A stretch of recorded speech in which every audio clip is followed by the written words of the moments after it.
जय हिंद। हिंदी साहित्य का हमें 15वां लेक्चर देखेंगे। तो हम शुरुआत करते हैं सिद्ध साहित्य से। सिद्ध साहित्य एक ऐसा साहित्य है जिसे धार्मिक साहित्य भी कहा जा सकता है। 6वीं शताब्दी के आसपास सनातन धर्म के कुरीतियों के शीर्ष पर बौद्ध धर्म का जन्म हुआ। अगला पॉइंट, जिन सिद्धांतों व मूल्यों को लेकर बौद्ध धर्म अवतरित हुआ था उसे त्याग न सका, यानी कि जिन कमियों को लेकर के कि उनकी जगह पे ये नया धर्म आ रहा है बौद्ध धर्म, फिर भी उसको क्या है पूरी तरह से त्याग नहीं सका। 8वीं शताब्दी तक आते आते बौद्ध धर्म की 2 शाखाएं बन गए।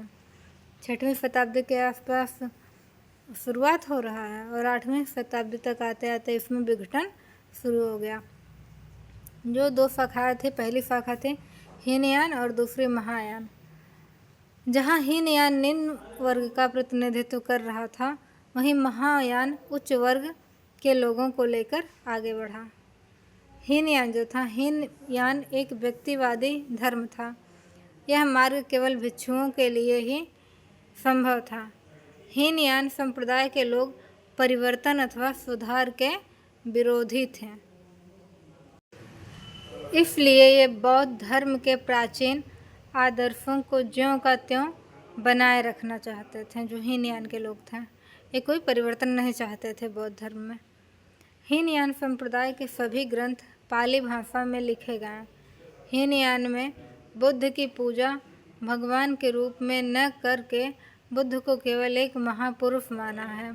जैसा कि बुद्ध ने कहा भी था कि हमें क्या है, भगवान मान के हमारी मूर्ति पूजा न करने लगना। उन्होंने मूर्ति पूजा का खंडन किया था। और महायान वाले आगे देखेंगे क्या करते हैं। हीनयान की साधना अत्यंत कठोर थी तथा वे भिक्षु जीवन के हिमायती थे। हीनयान संप्रदाय के लोग आज भी श्रीलंका, बर्मा तथा जावा आदि देशों में फैले हुए हैं। आगे चलकर यह हीनयान संप्रदाय 2 भागों में और विभाजित हुआ। पहला बिमास्क व वैभास्क और दूसरा सौतांत्रिक।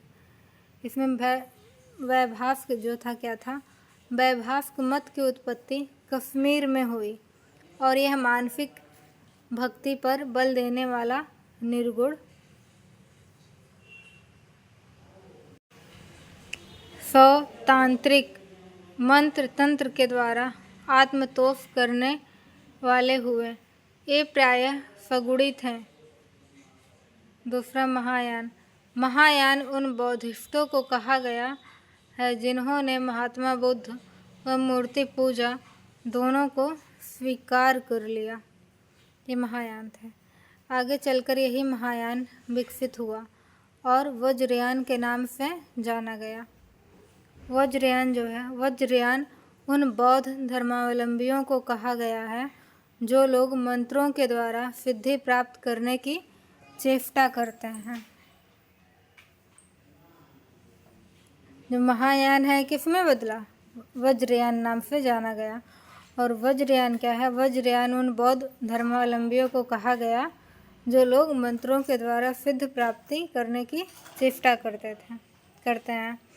इन्हीं वज्रयानियों ने जिस साहित्य को लिखा उसे दुनिया ने सिद्ध साहित्य के नाम से जाना। यानी कि बौद्ध धर्म में जब 2 शाखा हुआ, हीनयान और महायान, तो जो महायान आगे चलकर जाना गया वज्रयान। वज्रयान के जो लोग थे, जो सिद्ध थे, बौद्ध सिद्ध थे, उन्होंने क्या है, जिन ग्रंथों को लिखा उसे क्या कहा गया, सिद्ध साहित्य के नाम से जाना गया। वज्रयान के अंतर्गत ही तमाम कठोरताओं का समूल नाश करते हुए 8वीं शताब्दी में सरोज वज्र नामक एक व्यक्ति ने सहजयान संप्रदाय का गठन किया। सरहपा का मूल नाम बौद्ध धर्म में आने पर राहुल भद्र था, पर वज्रयान में जब आए तब सरोज वज्र कहलाए। यह सिद्ध साहित्य जन भाषा में लिखा गया। राहुल सांकृत्यायन ने हिंदी काव्यधारा नामक पुस्तक में सिद्धों का वर्णन करते हुए उनकी संख्या 84 बताई। हिंदी साहित्य में यह पहली काव्यधारा है जिसमें कम से कम महिलाएं मिलती हैं। 4 महिलाओं का इनमें जिक्र है, जैसे मेखलपा, मणिभद्रपा, लक्ष्मीकरा और कनकलापा। आचार्य रामचंद्र शुक्ल जो हैं एक कनकलापा को चौथी महिला नहीं मानते हैं। वस्तुतः यहीं से हिंदी साहित्य में महिला लेखन का आरंभ होता है। मुनिदत्त एवं अद्वैत वज्र ने सिद्धों के काव्य की भाषा को संधा या संध्या भाषा कहा है। संधा या सांधा का अर्थ क्या है? अतः साधनात्मक अनुभूतियों का संकेत करने वाली प्रतीकात्मक भाषा। वस्तुतः सिद्ध साहित्य की मूल भाषा मागधी अवहट्ट है, जिसमें सांधा शब्द का बाहुल्य मिलता है। सिद्ध साहित्य मुक्तक शैली में लिखा गया है। सिद्धों ने अपने धर्म का प्रचार प्रसार पूर्वी भारत, बिहार, बंगाल, असम, उड़ीसा आदि में किया था। सिद्ध साहित्य को सर्वप्रथम प्रकाश में लाने का श्रेय हरप्रसाद शास्त्री को जाता है, जिन्होंने सन 1916 ईस्वी बौद्धगान ओ दोहा शीर्षक से सिद्धों की कुछ कविताएं प्रकाशित कराएं। दूसरा प्रयास प्रबोध चंद्र बागची ने किया। इन्होंने तिब्बती भोट के माध्यम से सिद्धों की कुछ कविताएं प्रकाशित की। तीसरा प्रयास राहुल संकृत्यायन ने 1945 में किया। इन नेपाली प्रतियों के आधार पर हिंदी काव्यधारा का संपादन किया इन्होंने। फिर तिब्बती पाठों के आधार पर सरहपा के दोहों का संग्रह तैयार किया और संग्रहालय में से एकत्रित दस्तावेज के आधार पर सिद्धों की संख्या 84 बताएं, जिसमें प्रथम सिद्ध सरहपा तथा सबसे ऊंचा स्थान सिद्धों में लुइपा को प्राप्त था। सिद्ध साहित्य को समग्र रूप से प्रकाश में लाने का कार्य सर्वप्रथम प्राच्यविद वेंडल ने किया था। सिद्धों की साहित्यिक देन इतनी है कि उन्होंने चर्यापदों को विभिन्न राग रागनियों में लिखकर परवर्ती गीत काव्यकारों के मार्ग को खोल दिया, जैसे जयदेव, विद्यापति, सूरदास।